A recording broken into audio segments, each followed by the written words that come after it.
good morning, or wherever you are in the world.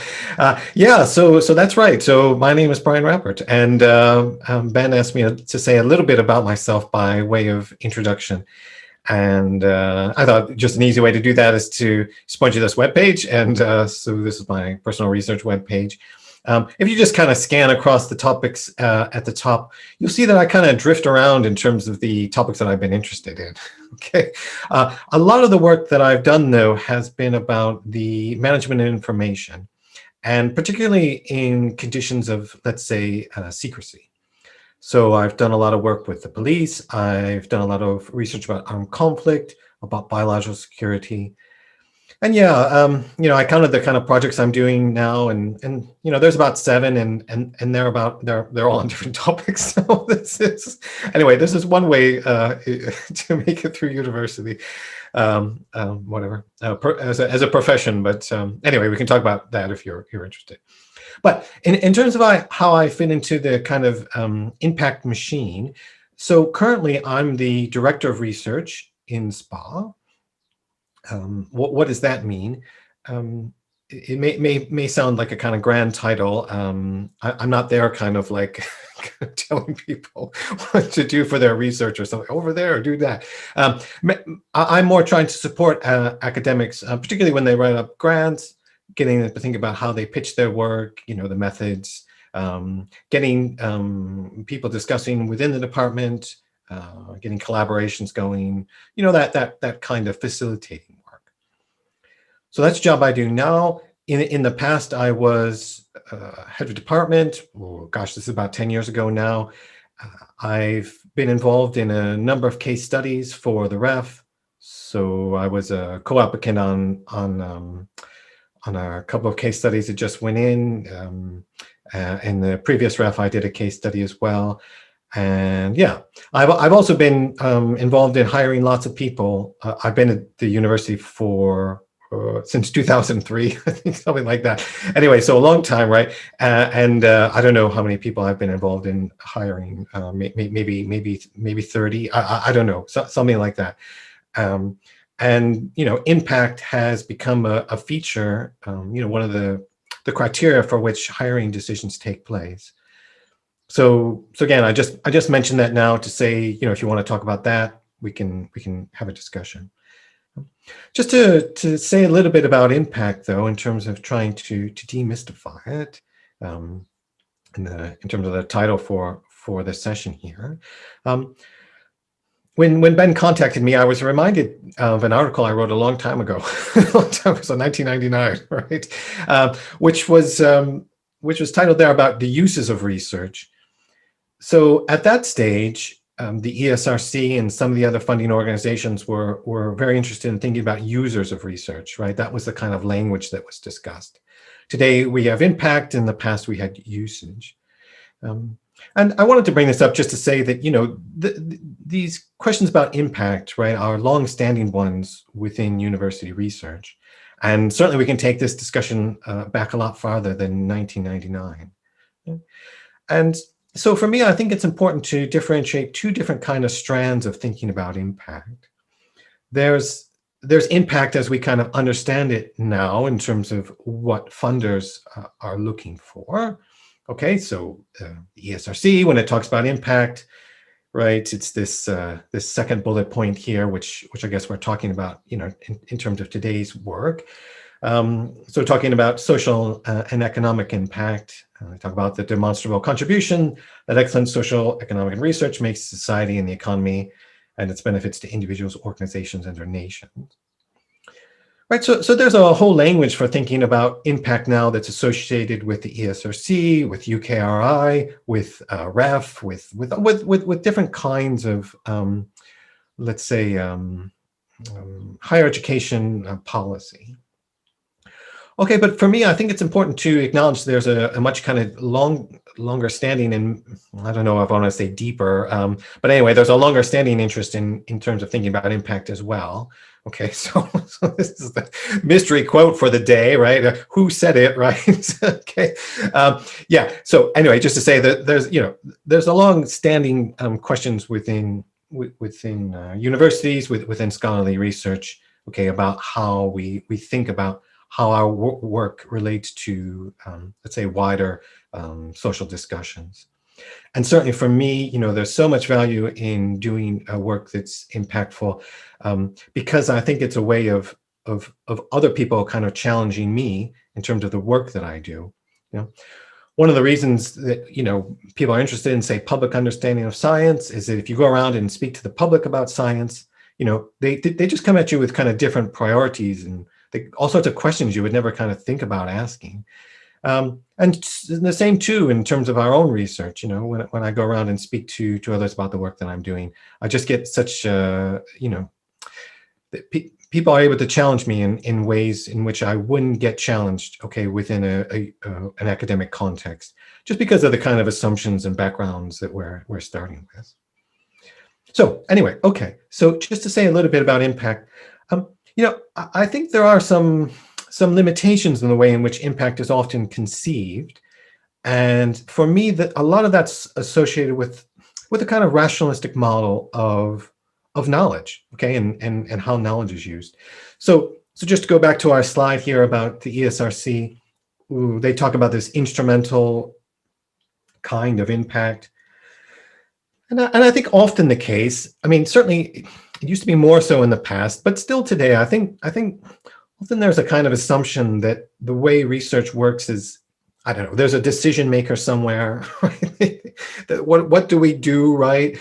Should we do A or B? Let's call in an academic, they'll evaluate the options, we'll come out with a kind of a sense of what the best policy is, okay, and then we'll go down that path. And I'm not saying that never happens in the world, and research isn't used in that way, but I think it's a very limited way of understanding how research matters and yeah, how it can be impactful. So I think this second point here, the lower one about conceptual, right? This idea of contributing to an understanding of topics and being able to reframe debates. I think, in terms of the work that I've done, I think a lot of the impact I've had is bringing in kind of new ways of thinking about bringing forward topics that may be marginalized for whatever reason. So in a sense, it's about a process, and it's about a process of kind of changing agendas rather than necessarily kind of inputting in some bit of knowledge, right, that then leads someone to like take a different course of action. Or, but anyway, okay. So I just wanted to mention what I think is the most, maybe the most impactful thing I can point to in the research that I've done. And this goes back a number of years now, when there was discussion about cluster bombs or cluster munitions, and lots of international debate about the humanitarian effects of these weapons. And in fact, that debate had gone back into the 70s. A lot of humanitarian organizations, NGOs, raising concerns about the effects of these weapons on civilians. So, one of those key effects was these bombs would drop. There could be, thousands of bomblets in a single bomb. They'd land in an area. Many of them wouldn't go off during a conflict, but then afterwards, as farmers would walk on their fields or children would play, and they would go off. Okay, so there was this humanitarian legacy associated with these weapons. They functioned a bit like landmines, essentially, after a conflict. And for a long time, as I say, there were lots of concerns raised about them. I was part of, I suppose, documenting some of the effects of these weapons. Eventually, there was international discussion about whether there should be a treaty to ban cluster munitions. This was opposed by a lot of states.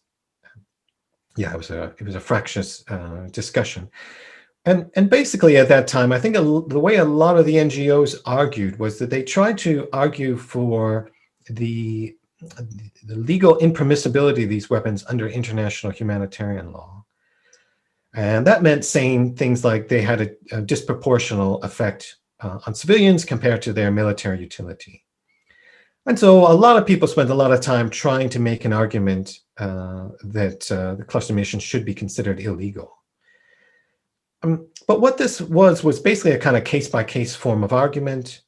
NGOs kind of took it upon themselves to prove in kind of each and every case these weapons would be used, that they would be considered illegal.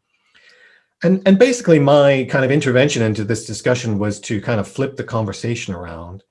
And I tried to convince people who were interested in these weapons to take a different kind of form of argument, which was much more a kind of precautionary principle kind of based form of argument, which basically kind of said, these weapons have been around for 40 years. They've been causing problems for 40 years. I think at this stage, we can probably assume that they're going to cause problems into the future. And maybe it's for those people who want to keep them to prove why they're acceptable, rather than people who are concerned about them to prove why they're unacceptable. Okay. And this is a very, in some sense, a very kind of basic way of arguing, a basic point, okay? But it had, I think, a very significant impact on the way in which these weapons were discussed. And there was a treaty that was eventually developed that banned cluster munitions. And that treaty was negotiated on the basis of what should be ruled in rather than what should be ruled out. I hope I hope the work that I did and so on was, I think it was very helpful in kind of moving this discussion along. Okay, but I think, just to come back, one of the really interesting points that experience raised for me was, in a lot of ways, if we want to have impact in our work, it's not necessarily about doing anything that's kind of groundbreaking. I don't want to say it doesn't have to be excellent, right? Because that's the idea. We do excellent research, right? And then it has impact. But in a lot of ways, impact comes from being involved in discussions, right? And being able to engage with the people who are in those discussions to see what their concerns are, and then be able to kind of reflect back some different ways of thinking. So in the case of the treaty about cluster munitions, it wasn't anything highly novel, right? The idea of precautionary ways of arguing had been kind of well established, in environmental areas. And, and I was basically kind of taking those ideas and then applying them to international humanitarian law, which was kind of novel, I suppose. But in a sense, it wasn't about doing anything kind of radically different. Okay. So anyway, I just want to say that to say, I think there's all sorts of ways we can have impact. Right. And it's not necessarily about producing some journal article, right, that has some key findings in it that, that people will then act on in some way. Okay. Anyway, I wanted to just give you a kind of tour of, just tell you a little bit about myself and tell you some points I think are of note about impact. Just to say, just wanted to end by saying, you don't necessarily have to think about impact in your work in this way. I've spent a lot of time thinking about these kinds of issues, but today, most of the work that I do is that I've kind of taken my interest in secrecy and I've applied it to developing myself as an entertainment magician. Okay, so this is a lot of how I spend my time now is doing magic. Okay, and thinking about what it means to do magic and concealment and revelation and all these kinds of things. Okay, so yeah, I think maybe this work will be impactful, right? But I don't think it's the kind of impact that the ESRC and so on are looking for in terms of their work necessarily, right? So there's a lot of paths through academia, but let's talk about impact. I suppose we're talking about impact today, but there are other ways to think about your work too. Anyway, okay, I hope that was helpful. So Ben, I'll turn it over to you, and yeah. Thank you very much for that, Brian. That was fascinating. I as a philosopher, I felt slightly personally attacked by that quote about philosophy, but I'll let it slide. No, really great stuff. Shall we do Jess next? Are you around? I am indeed, and Great. I have to say, I think Brian being a magician was my best fact about him. I found it out a few months ago, and I love magic, so I was thrilled to think that we have a magician working at the university. It was great. Maybe he should be doing some magic shows for us as part of all of this, because I'd love to see it. So thanks, Ben. Thanks for inviting me to be part of the panel. It's really nice to have this conversation really early on, actually, and it's we often have to do it quite retrospectively with more established academics in terms of the concept of impact, and I think it's been the term impact has kind of been overused a lot, especially with REF and the REF impact case study. So I suppose it's just getting used to it, but it's not a dirty word, I promise. I sit in a department called Innovation, Impact and Business, which gives you an example of how important impact is to the university. Now they renamed our entire department after it. We're about 140 people. We're externally funded by the Higher Education Innovation Fund, and we help support academics along their entire journey of impact and partnership development. So we do everything from helping support develop SAM pits and business events, right through to overseeing and administering translational funding, which is often given to us by research councils to administer internally, and is a really, really good way to start to build and catalyse that impact that you might be thinking about developing, or those partnerships that you're thinking about developing. We also do have a team that specialise in the commercialisation aspects as well. So from a more technical perspective, right through to helping with social scientists think about setting up spin-outs, intellectual property, putting together non-disclosure agreements and collaboration agreements. So I suppose it's really about the mechanisms supporting your work that might face any external partners. The bit that I sit in is impact and partnership development, and we are what we say on the tin, really. So we help support, develop partnerships. We have sector specialist expertise that can help to build those partnerships with you and help you to develop strands of impact that might be achieved through your work. I will just say impact is, and I think Brian, put it very well, that it's all different types of impact in terms of your work, and it might not always be really obvious at the beginning. So I would stress as ECRs just thinking about it and talking about it and discussing it quite early on, and that's what we're really here for. So I face crime and justice, law and policing as my specialist topic. So I work with Brian and Matt, and supported both of them in the recent REF impact case study submission. But we have academics, so we have expertise facing academics in all different areas. So everything from environment and sustainability, green finance, right through to water, metamaterials, defence and security, policy, education, and the creative industries and heritage. So pretty much any topic that you can think of, area that you can think of, there is one of me or someone like me that kind of faces them and can help you develop those partnerships.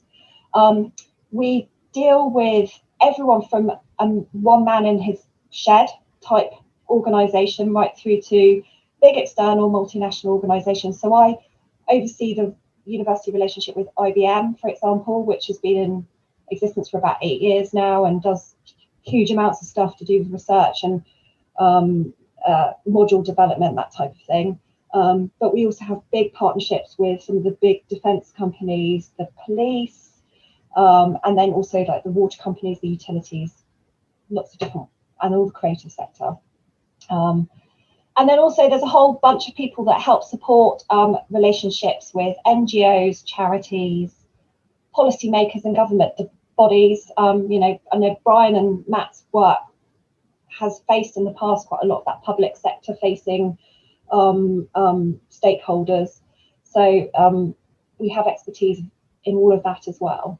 And we run quite a lot of training. So I just wanted to flag up to you all that research services, who we work with, who project manage research council focused applications. We work really closely with, but we do a lot of research services and IIB essentials trainings, which is really focused on ECRs. And I just did one 2 weeks ago, which was based on building partnerships for large collaborative bids. But there's one in a few weeks, which is about working with policymakers, for example.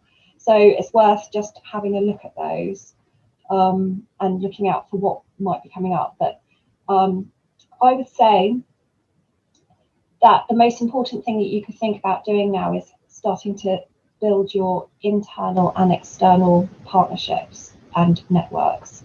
And your internal networks aren't necessarily those colleagues that you're in the same discipline as, and could be sat in a completely different discipline, and we can help you with that. We've got a pretty good overview of who's who in the university academic wise, and we can help to support that.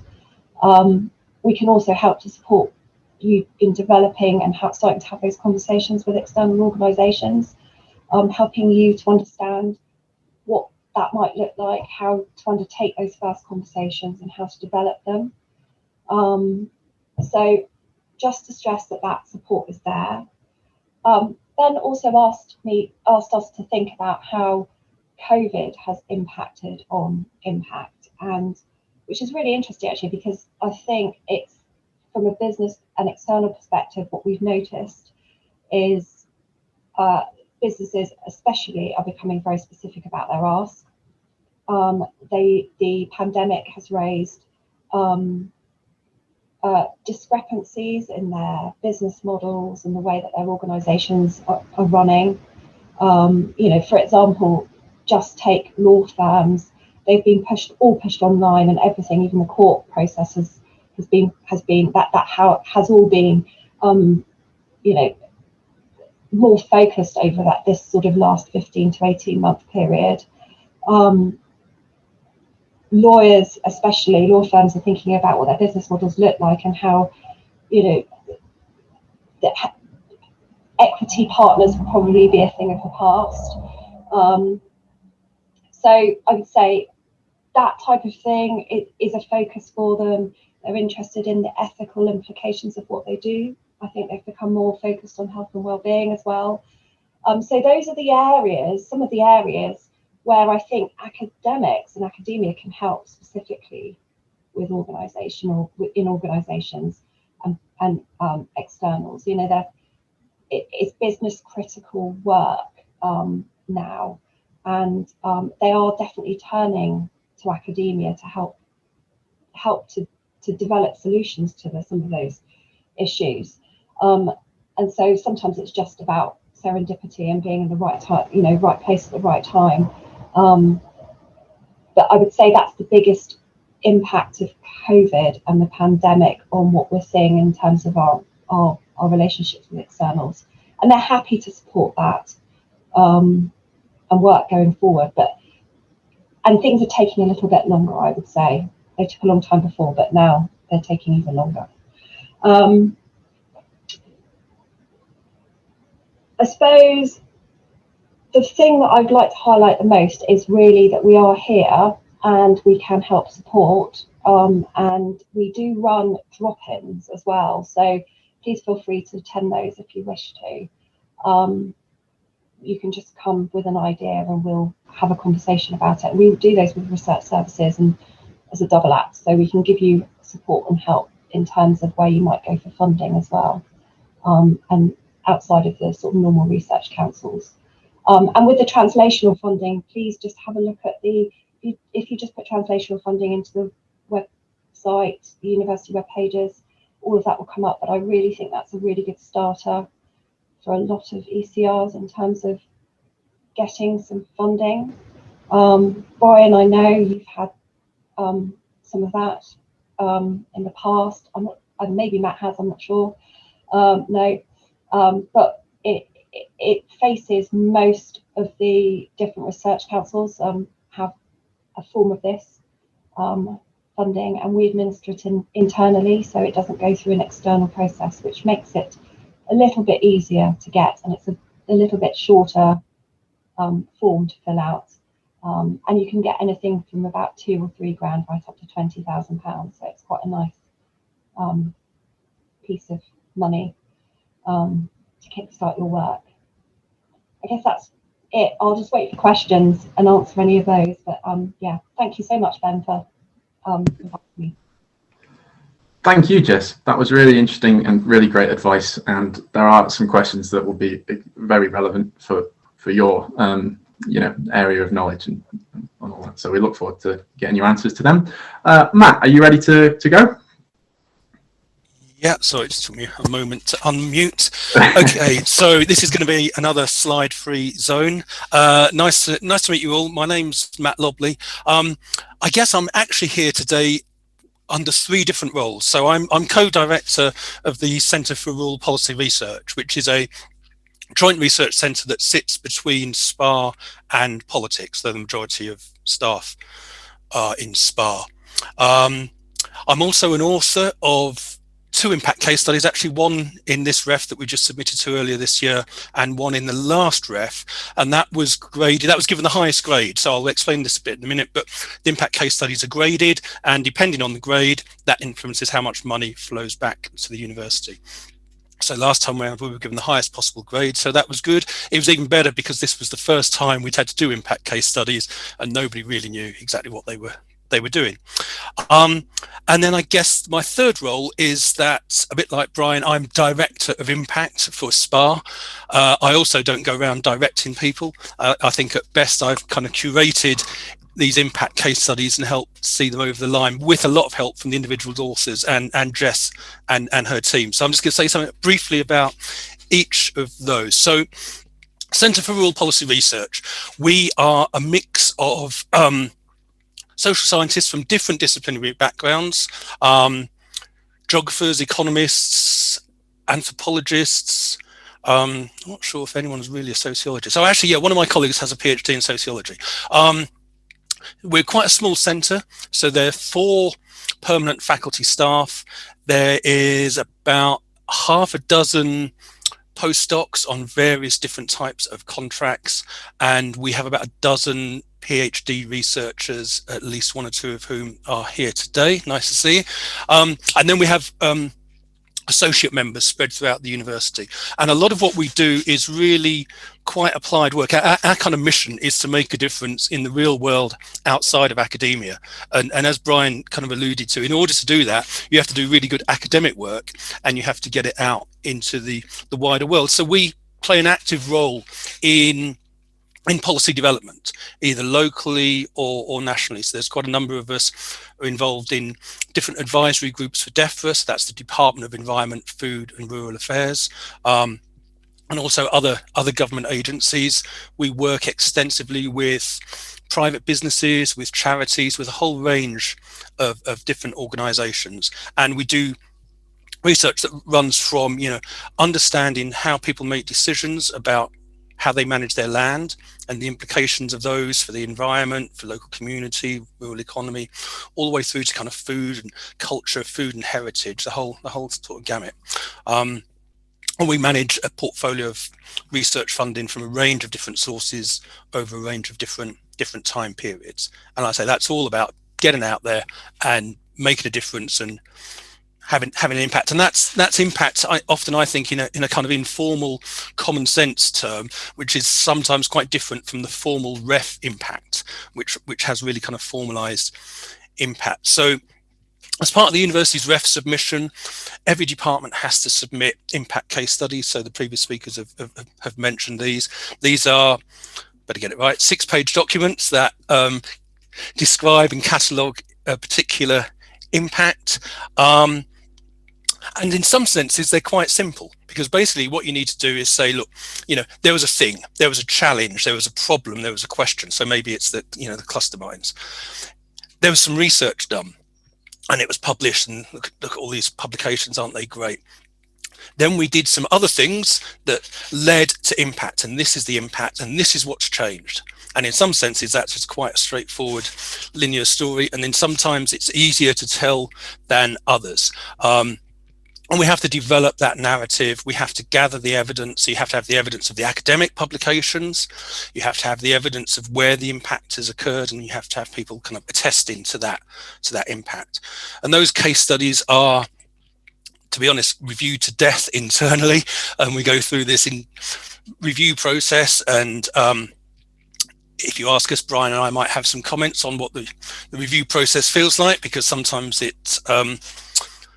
sometimes it can be more positive than others. And also we work with external writers. Originally they were called professional writers, which, to a bunch of academics just created the wrong tone straight away. But it was getting somebody else in who's good at writing, who has maybe written a number of impact case studies, who can just help. They're kind of another pair of eyes, and they can help with some of the editing, some of the tone. Sometimes, when you're doing your own bit of work, you're so close to it, and you need somebody to help you. You kind of step back. So that's all part of the process as well. And then, so like I say, last time we got our impact case study was graded 4 stars. So that's the highest grade. We were really pleased because we didn't know exactly what we're aiming for. We have done another one. With a bit of luck, it'll get a similar grade. And I've also had the opportunity as Director of Impact to review a load of impact case studies, draft impact case studies from elsewhere in the university. So I've seen how other people go about them. And I've also reviewed a load of the applications for translational funding that Jess talked about. And so I have some thoughts about what works there, and what doesn't work so well. So that's my role as an author. Then, as Director of Impact, I've been doing this role for a couple of years. So I kind of came in partway through the ref cycle. So I think I inherited about 5 or 6 possible impact case studies, some of which I looked at and thought, well, actually the impact there, it's still developing. It's not mature. It's not really happened yet. And it's happened a little bit, but probably not enough to be really impactful. So put some of those on the back burner and helped the other authors develop their case studies, having meetings with them, talking to them, feeding back the reviews, having joint meetings with Jess and some of her team, and helping, like I said, basically curate these case studies, bring the evidence together, produce compendiums of evidence, and over a period of time refine the narrative. And like I say, these impact case studies go through a number of reviews. I think one of the issues I found, and I don't know what Brian might feel, it goes through a review and you make some changes, and then it goes through another review, but with different reviewers, people who have quite possibly never seen your impact case study again. And sometimes their comments are the exact opposite of the comments you've received from the first review. And so that can be a little bit frustrating. We kind of got there in the end. But one of the things that is useful, though, is that the reviewers are almost entirely not subject experts. And that's really important, because when it gets to the ref panel, you're not necessarily going to have your impact case study reviewed by a subject expert. So it's not likely that the impact case study I co-authored this time, which was about some policies to support small family farmers in England, that's not likely to go to somebody who really knows that area. So it's really useful actually to have somebody who's a non-specialist who can kind of push back and say, well, it's not obvious what you're saying here. It's not obvious what the impact is. You need to clarify the narrative. It's about telling the story. And as academics, hopefully we're quite good at telling stories with words, but sometimes I think you do need that kind of external impact. And so, for example, there was one that I reviewed, and I was fairly critical, and I said, well, I didn't really think there was a lot of impact here. They were good on what's called the pathways to impact, so the stuff you do in order to generate impact. So that might be networking events, it might be running training courses, it might be having somebody embedded in an organization, which is what this particular impact case study had. And I thought, well, that's great. They got somebody embedded, but it wasn't clear about the so what happened after that. And the feedback I got when I was discussing it with the other reviewer was that this particular institution is so difficult to get anybody inside of, that once you've got somebody in there as a kind of placement fellow, that's sufficient impact on its own. But I didn't know that because it's way beyond my kind of subject specialism. So there were lessons there for those authors that they needed to just kind of put that argument across. So I'm not going to take up a lot of time talking about this because it'd be easier to just deal with questions. But I think we're all still learning about impact. So as Brian said, we've been doing it for a long time anyway, because it's what a lot of us do. But this kind of formal ref impact that is kind of assessed and has potentially quite a lot of money attached to it, that is quite a new thing. There has been a whole kind of industry that's grown up around it. And the other thing I would just say for you as ECRs, I mean, I remember I've been at the university as long as Brian. I joined in January 2003. So I've seen the university change, I've seen the whole academic agenda change. And I think back to my early days in academia, which was another century, late 1980s. And it was enough then for somebody doing a PhD to spend their 3 or 4 years doing their PhD. When they're submitted their thesis, write a journal article, and then start doing all the other stuff. Whereas now there's so much pressure to be publishing really early on, to be thinking about impact. We just keep adding more and more demands on everybody, academics and early career researchers. So I think it's really good that there are people like Jess and her team that can help you start thinking about this and thinking about what it might mean in terms of, the way you network, the kind of things you do, the offers you take up. Because one of the things that the impact agenda has done, certainly in my case, whenever I get somebody approaching me saying, would I do this? Would I go on this advisory group? I kind of think, I wonder what that might mean in terms of future impact. And that's kind of influencing my thinking about a lot of things in a way that before it was formalized in the ref sense, it didn't necessarily do that so much. Anyway, I'm going to shut up there because otherwise I could talk all morning. Thanks. We'd love to hear you talk all morning, Matt. That's great.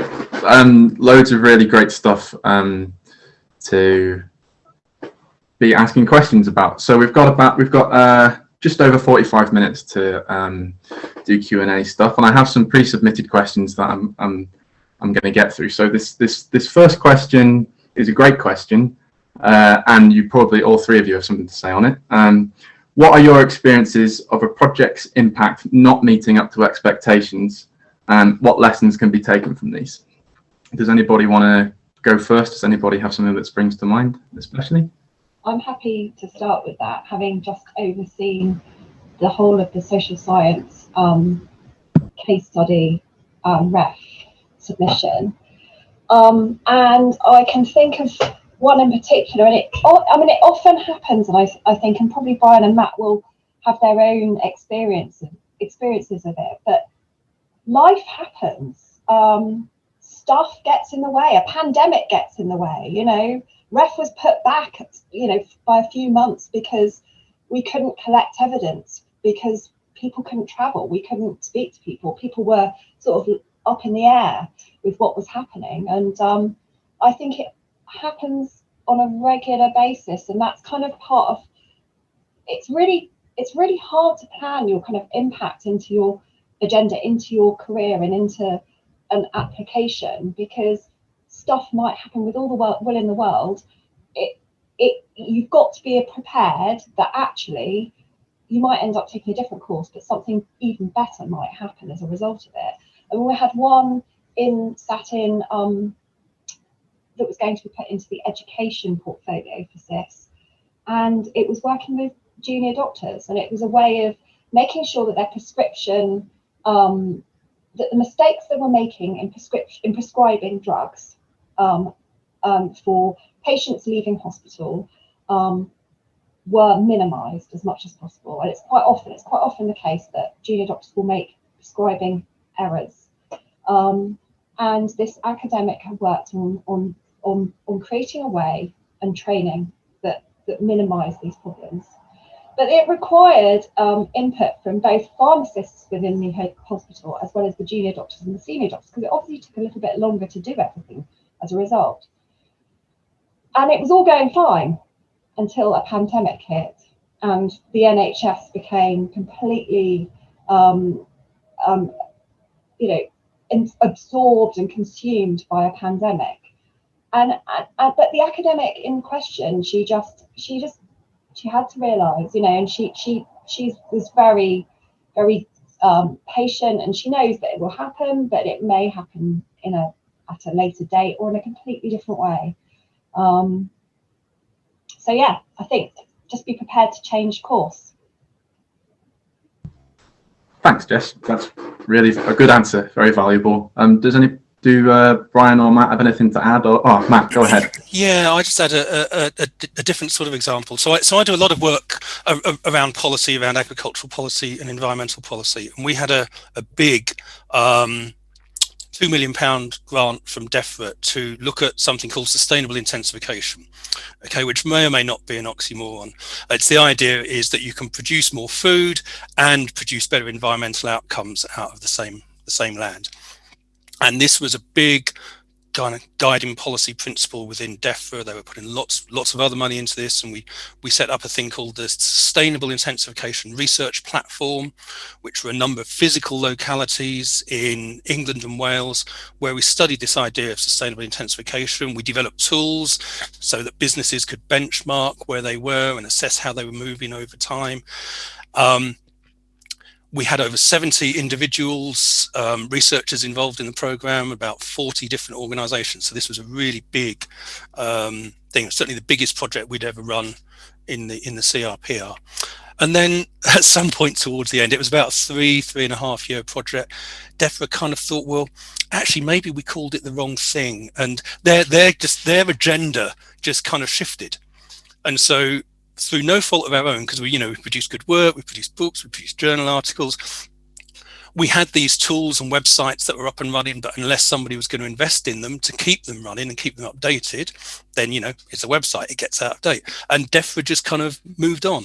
And so we'd had this work that potentially would have been really impactful on national policy, and the policy agenda just kind of shifted a bit, but enough so that it wasn't central anymore in the DEFRA agenda, and so a lot of that has just disappeared. So it kept us occupied for a while, but it was kind of the one that got away in terms of its potential impact. And yeah, it just happens, and and I think that's why I always feel so much of the impact stuff is actually outside of our control.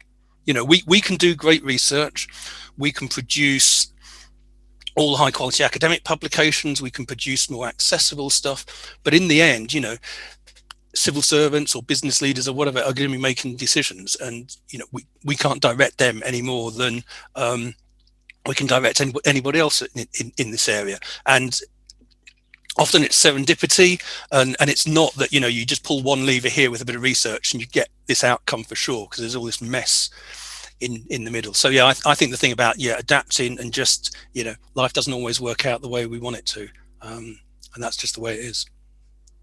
Academics need a kind of zen about their research impact. Yeah. Go with the flow. Yeah. Be adaptable. Great stuff. Brian, I'd love to hear what you have to say, but I'm going to try and fit in more questions, so I'm going to move on to another question if that's all right. Okay. So this is something you might have something to say about, Brian. How much weight is placed on impact in funding decisions, and how do funders assess the quality and scope of a project's potential impact?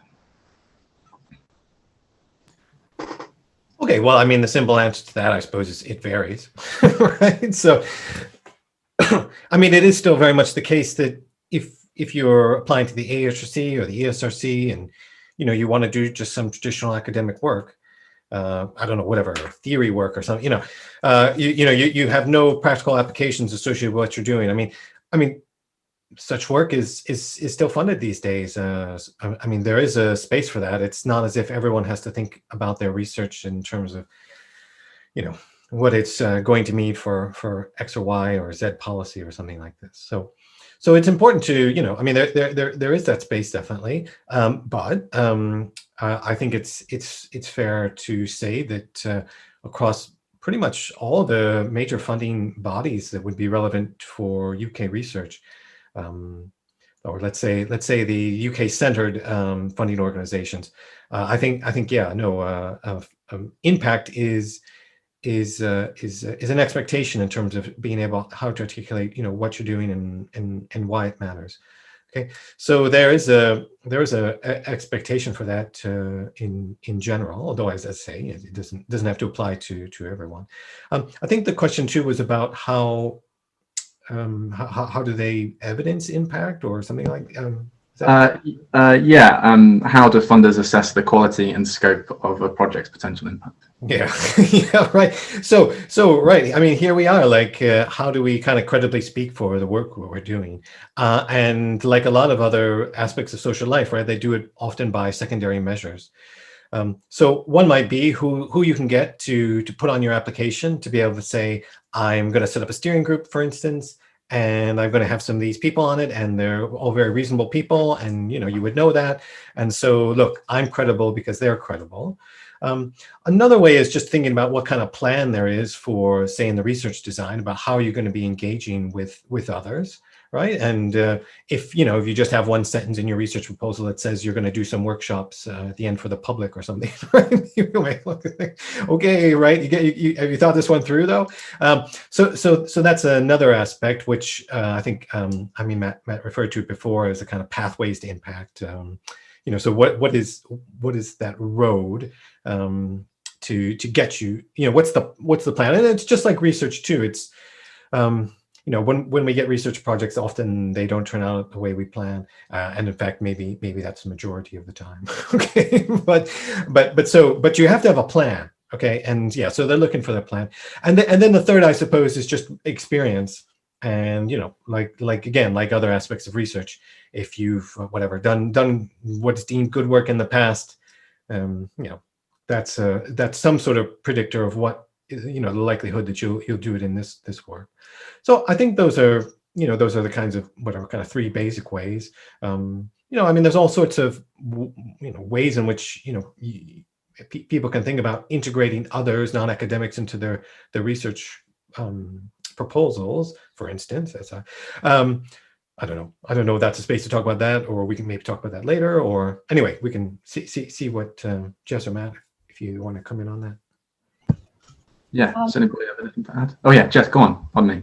I was just going to add that it does depend on the proposal, on the research council, or if you're going at the other end, so you're dealing with something that's more directly government funded, some of the Department for Education, the DSTL, so defence related, they can often be very, they can often require quite a lot to see a lot of impact, because it's a sort of higher, what we call a TRL, so a technology readiness level of kind of example.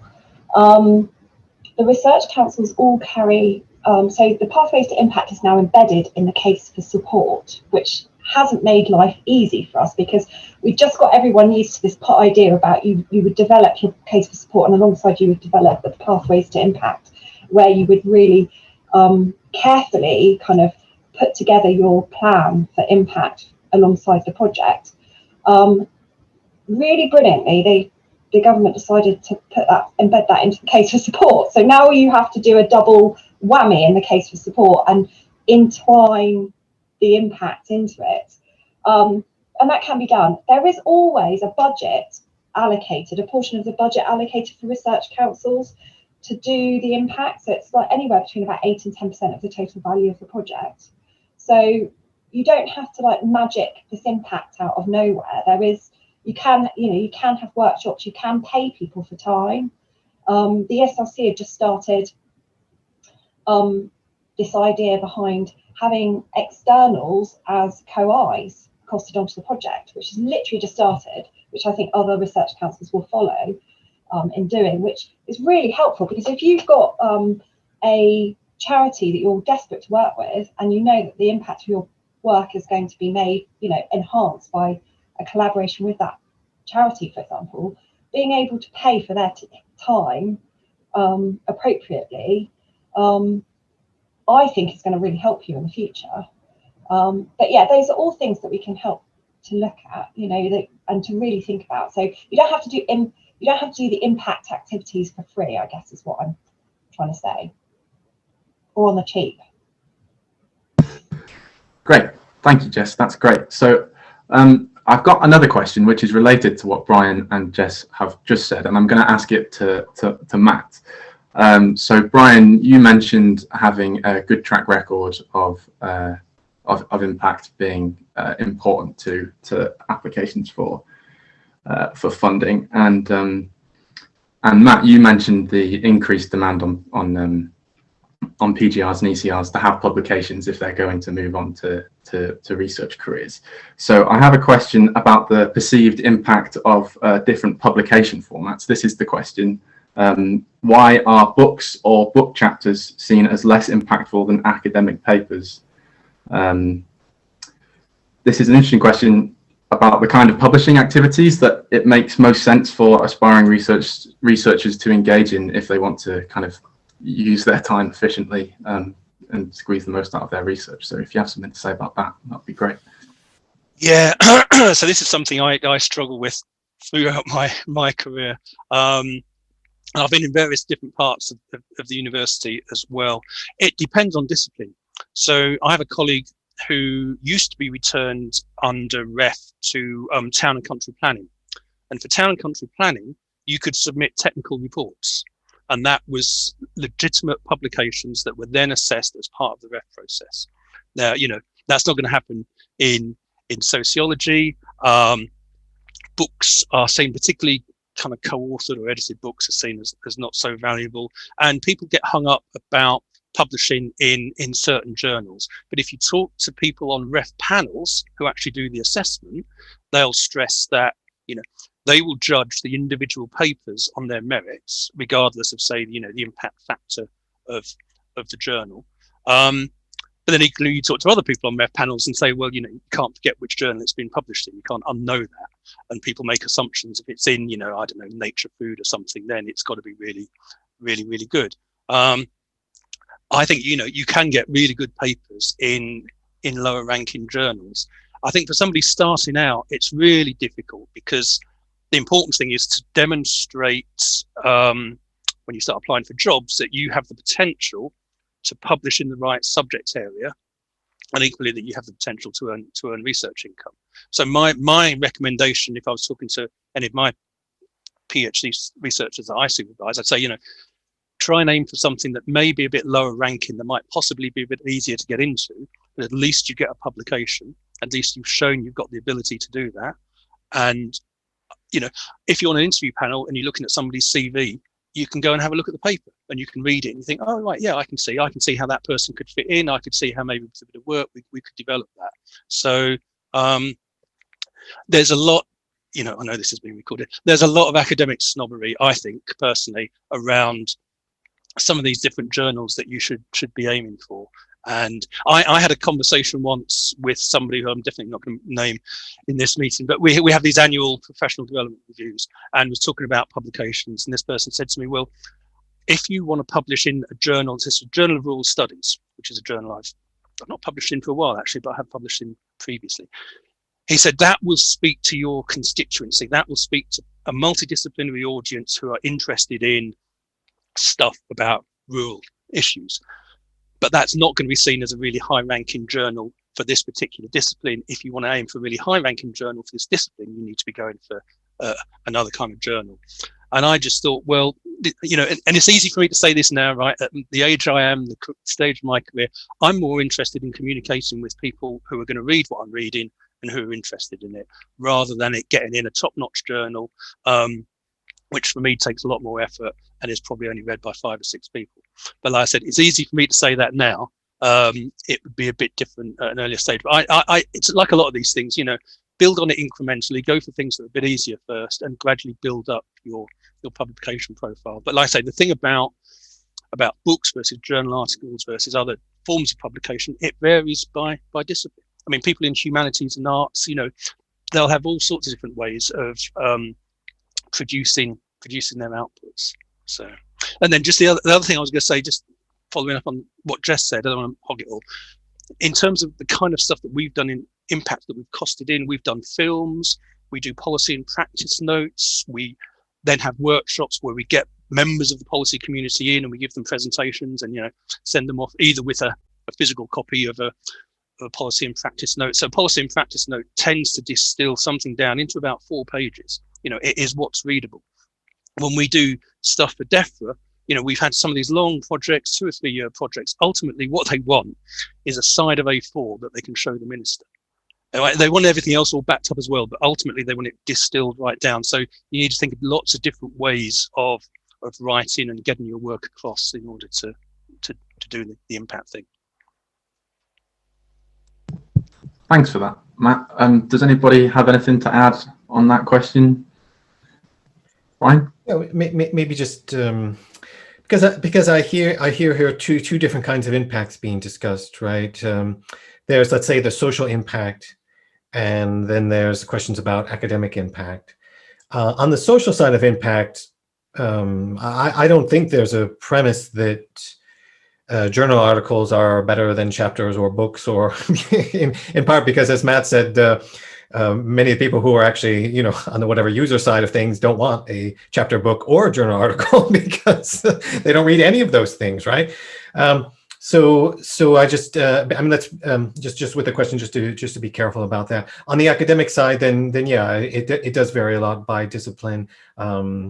It's difficult. There's a lot of pulls on people's time and so on. There is definitely a way in which, if you can show that you've published, it is helpful in terms of whatever entry-level kind of lectureship post. But you have to balance that with the idea that you also have to be able to try to publish the best things you can. So really go for the highest quality that I would say you can do in terms of your work, rather than necessarily someone saying, "Oh, I've got this edited book. Do you want to put in a chapter?" And it's and then you've got 5,000 words and you can't really express yourself in a very detailed way. And so there's a lot of tricky issues there about your ability to kind of shine in publications, and definitely you want to get some work out where you have the ability to display whatever the best kind of work you can. So I think that's very important at the junior stage, but quantity does show something too. So but yeah, okay. Yeah, thanks for that, Brian. Jess, do you have anything to add? Are you happy to move on, or? Happy to move on, I think. Okay, great. So there's a really useful and valuable distinction between the kind of social and academic impact side of things, and we've mostly been talking about the academic side of things so far, but there is a question that's very much on the social impact side of things, which, Brian, I'd be really interested to get your opinions on. What room is there for quiet, uncontroversial impact? For example, accurately depicting an underrepresented experience of a small number of people. In other words, how important / how respected is having deep impact on few people, but smaller impact more widely? If anybody wants to go first. I mean, it seems like everybody's smiling, as though everybody seems to have something to say, which is good. Well, I'll just start off. I mean, so for whenever it was, the 2014 ref, when impact first came in, we had done some work for Cornwall Council, Cornwall Development Company, on the food economy of Cornwall, which is quite important now. And this was really influential work because it then influenced decision making around millions and millions of pounds of spending of EU structural funds, so convergence funding at the time. And we had some amazing quotes from the delivery manager who'd commissioned the work about just how impactful it was, how we'd kind of, produced much more value than the actual financial value of the bit of contract research. And we were told by somebody within the university, well, that's just far too parochial. It's nice that you've had a big impact, but it's only Cornwall. And so, that was kicked out. It still hurts a bit because that was, in that small area, geographically and population wise and every other way, it had really significant impact. But of course, there is the difference between the kind of, the depth and the scope and the breadth of impact.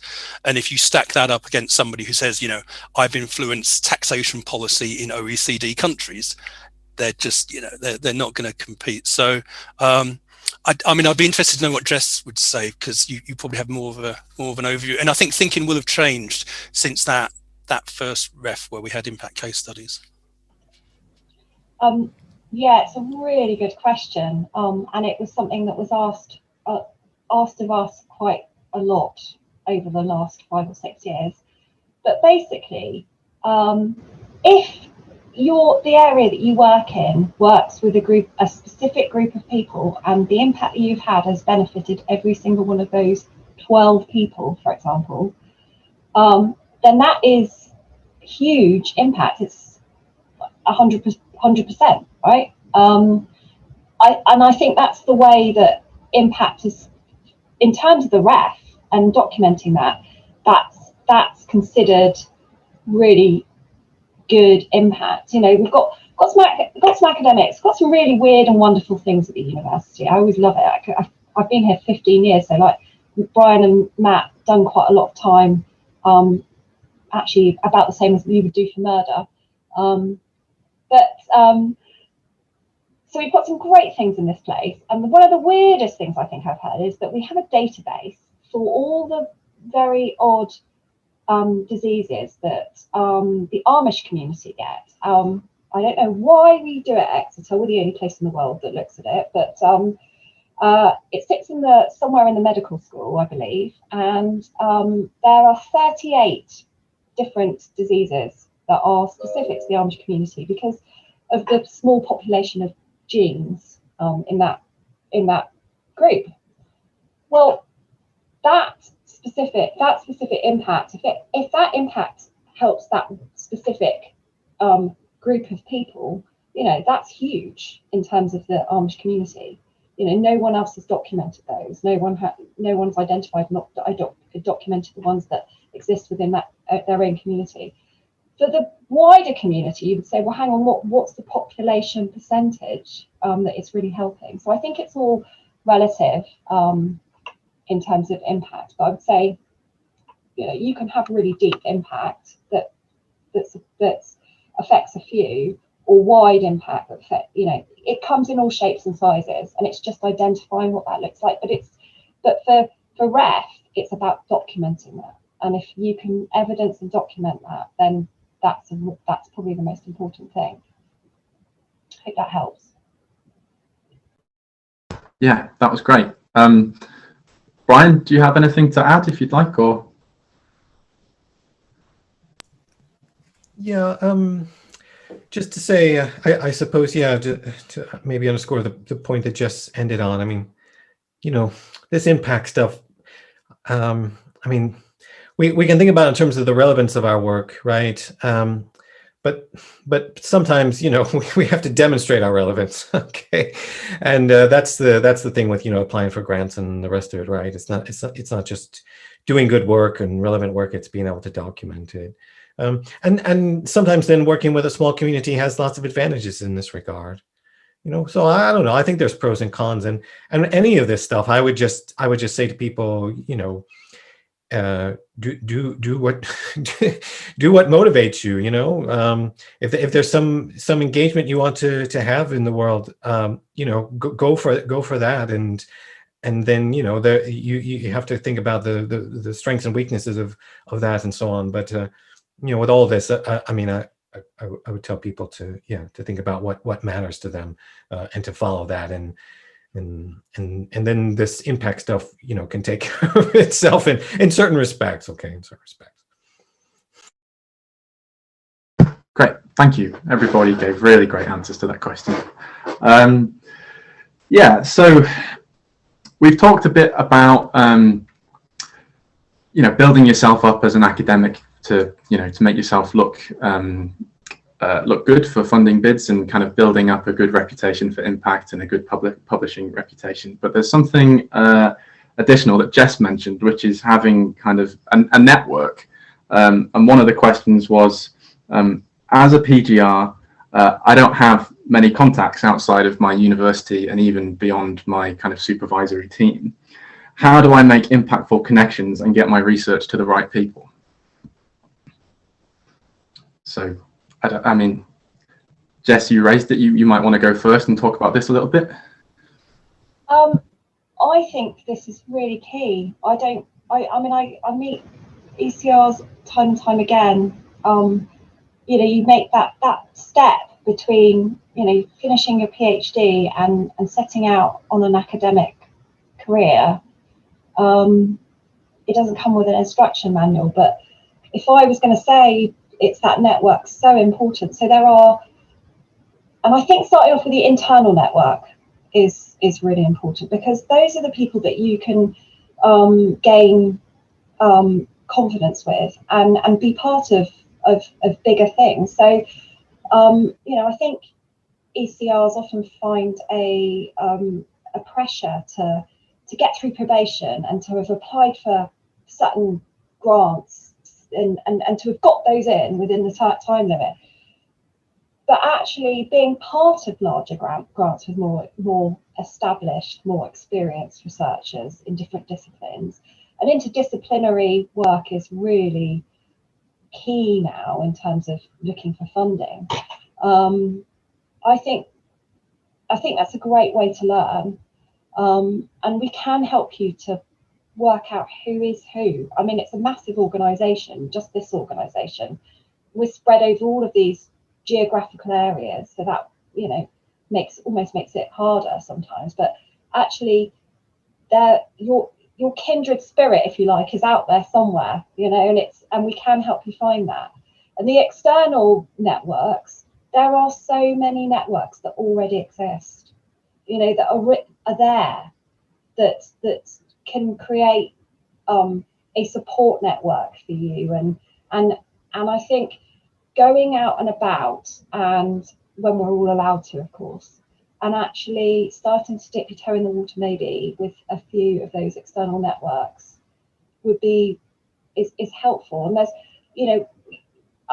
my boss Sean Fielding does an absolutely brilliant networking training. It's slightly bonkers, but it's great. It's reading a room.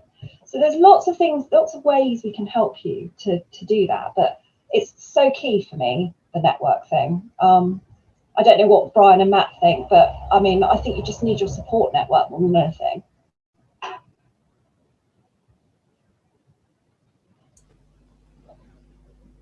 Oh, go on, Brian. Are you going to speak? Okay. If you, I mean, it's a long road, right? It's a long road. Okay. I mean, maybe some of you are hooked into, I don't know, like Matt's Center and so on, and then there are people around you who can make connections and so on. Others of you may not have that kind of whatever infrastructure to kind of work with. I mean, yeah, if you don't have it, it can be a long process in terms of being able to develop links.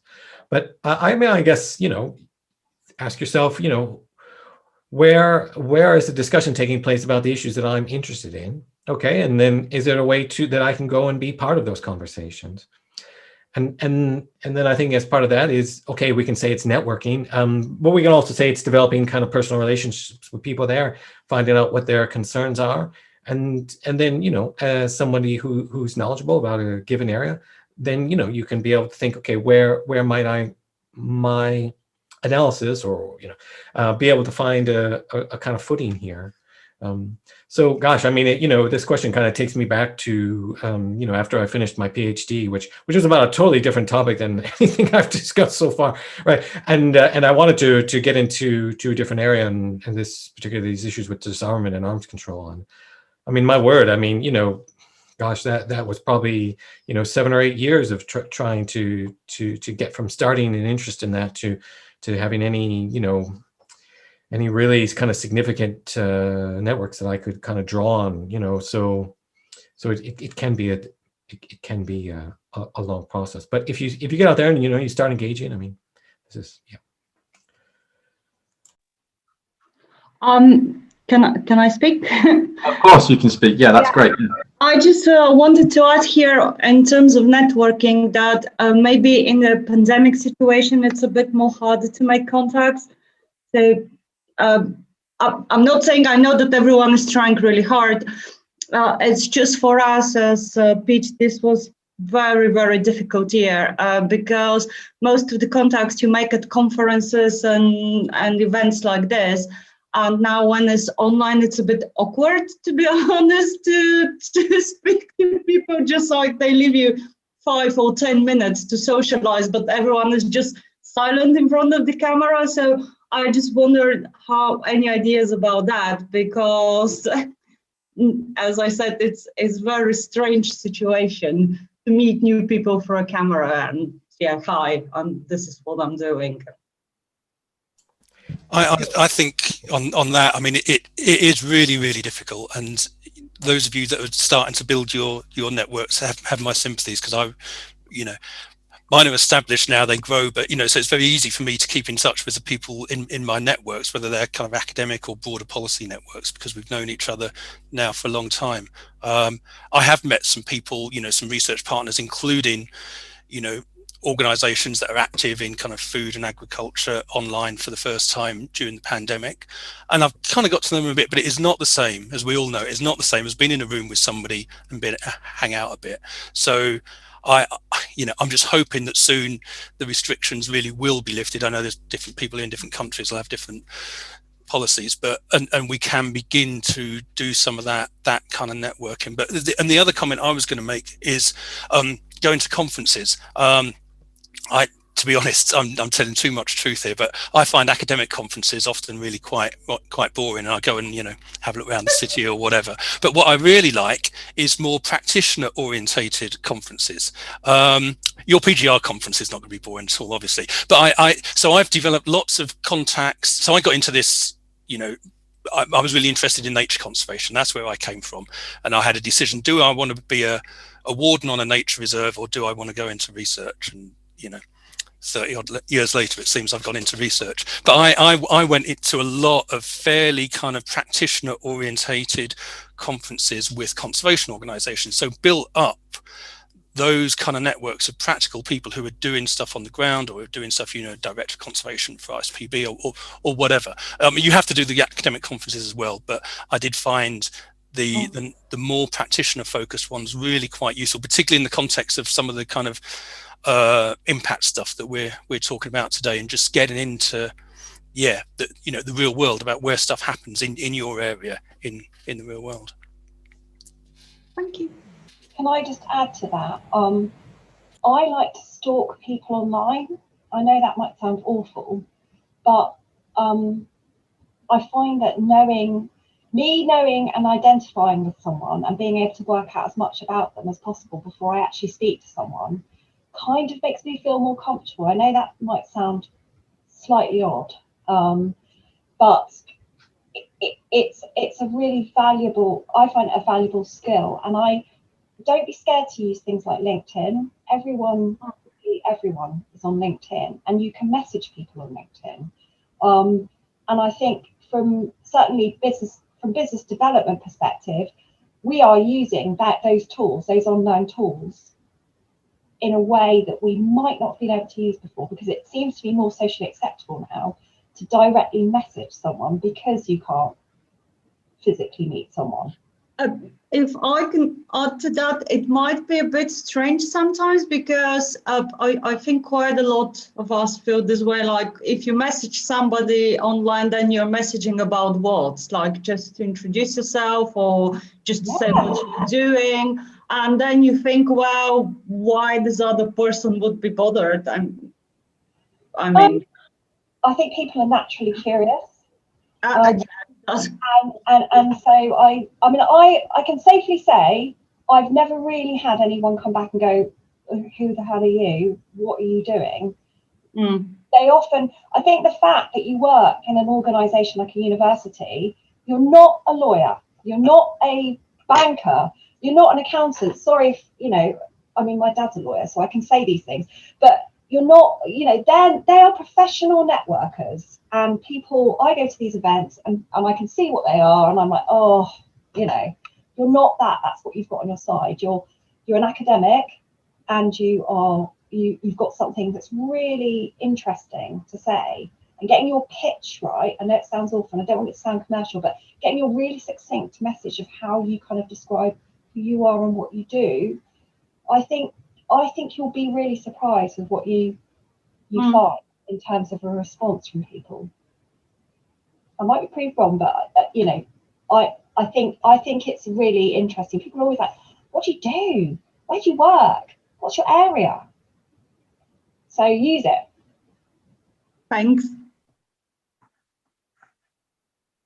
Great advice. Thanks, Jess. Is there anything else that any of our panelists wants to add to that? Or are we happy to move on? All right, great, Brian. And thank you, Dorothea, for asking a question. It was a great question and very pertinent to the theme of today's workshop, which is impact in digital academic environment. So absolutely perfect. Thank you so much. So it's 10 minutes till the next session is due to start. I'm going to sneak in a very selfish question, which is my own question. We've talked about impact that can be seen as too narrow, that affects too few people. The themes are relevant to too few people. I work in philosophy and I have the opposite problem, which is my themes are too broad that nobody cares. So I have a question, which is how can I make real world impact if I work in an abstract and traditionally insular subject like philosophy? So I wonder if anybody can please help me.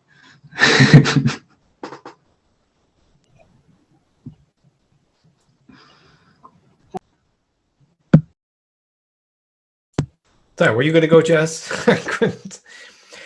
You go. So I think philosophers can have lots of impact. I mean, if impact were only secured, by I don't know, somebody doing a cost benefit analysis of this option versus that option, and you're better going. I mean, right? Then okay, well, there's limited room for thinking about the scope for discipline like philosophy, right? Which is about maybe in a lot of ways kind of stepping back and trying to understand kind of assumptions, lines of reasoning people are using. If instead, let's say the world were full of stories. Okay, and people had to go out and they had to understand, what was going on in a situation, and the world wasn't neatly labeled, and you kind of have to figure out like what is what is going on here, right? Then bringing a different kind of way of thinking can have a very kind of profound kind of impact. I mean, I can think about just in terms of the own work that I mentioned, briefly during my presentation. I mean, trying to promote like a precautionary approach to thinking about whatever risk or something like that within the international humanitarian law system, let's say. I think that was it, right? I mean, in a sense, like you could look at things this way, or you could look at them that way. And if we look at them that way, all sorts of possibilities open up. So, I mean, I think that basic message of kind of reframing, providing an alternative, story, and to be able to understand how the world hangs together. No, I mean, I think, without knowing your topic, it's difficult to say, but I think, that can be very profound. And I can think of lots of examples in sociology where, I don't know, something like disability studies, how do we talk about disability? How do we talk about addiction? I mean, there are choices we can make, basic choices about how we discuss these topics, and those differences can be profound in terms of policy, in terms of people's imaginations, and so on. So I would, getting people to see the world in a different way, okay, and using concepts and theories to be able to do that. I think there's a lot to be said for that. Thanks, Brian. That's really helpful. And before I get anybody else's opinion, I see that Belinda's hand is up, so I invite you to unmute yourself and ask a question if you'd like to. Hi, my question is, thank you first of all for today's session. I find it very helpful. So my question is about in terms of impact. I was told, because I'm at the very initial stage of my research, the people say maybe I should focus on, for example, comparison between different regions instead of focusing on my research participant, which is, for example, based in China. And they were saying maybe if you do a comparison research or you focus more in the UK residents, for example, it will make a larger impact and you will probably serve me in the long run when I look for jobs. So I don't know if this is correct, and if you have any suggestion or feedback as to that. That would be very helpful. Thank you. Thank you.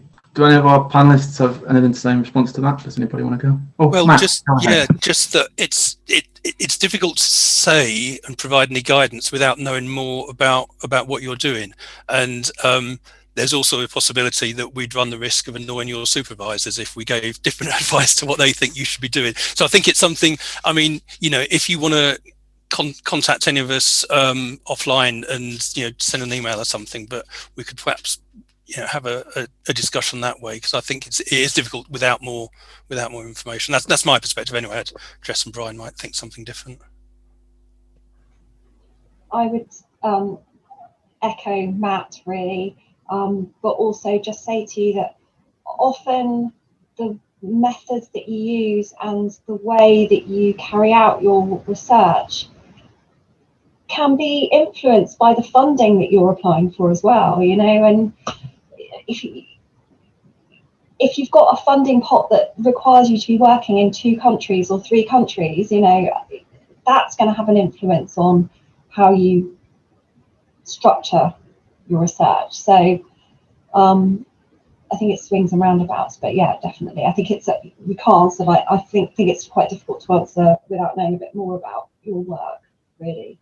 And Benedict, I would say, talking about impact, talking about what you do, and talking to different people in different disciplines will help you to work through that idea of how you can be impactful, or how it might happen, or what the possible, or the art of the impossible, if you like, of what might be possible. That makes sense. Sounds very philosophical. So, thank you, Jess. Brian, I saw you unmuted yourself. If you wanted to have something to say, maybe this will be the last thing we say. We'll close it off, and then we'll have a few minutes between this session and Abby's session, which is starting soon. Okay, yeah, I just want to come on Belinda's question there. Well, maybe right. Maybe this panel, maybe the workshop as a whole is going to bring out that there's a lot of thinking that goes behind impact, right? There are different definitions people have for it. There are different ways of securing it. There are different importance people give to it. So I think with any kind of advice you'd be given on these issues, I would think it would be important to then ask some questions back, like, why do you think that's the case? And and to get a little bit of elaboration about that. I mean, there's so many ways into this topic.